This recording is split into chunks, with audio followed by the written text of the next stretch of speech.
ζωή κι από τα αφεντικά μας δεν είναι ανθρώπινα τα μεροκάματά μας.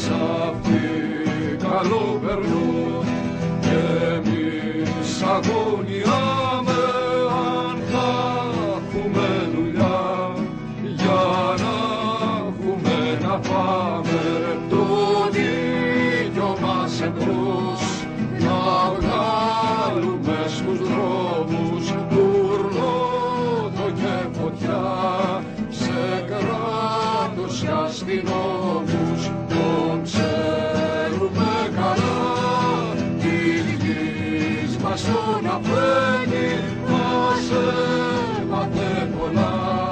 Το αίμα του Νοέμβρη δεν μπορεί να μας χτυπά με όλμους και κανόνια, δεν μπορεί να μας καλά τα πιο μορφά μας χρόνια.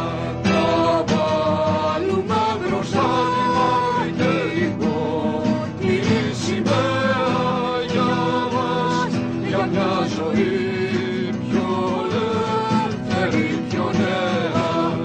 Πάνω στα ματωμένα που κάμιζα των σκοτωμένων εμείς καθόμασταν τα βράδια και ζωγραφίζαμε σκηνές την αυριανή ευτυχία του κόσμου.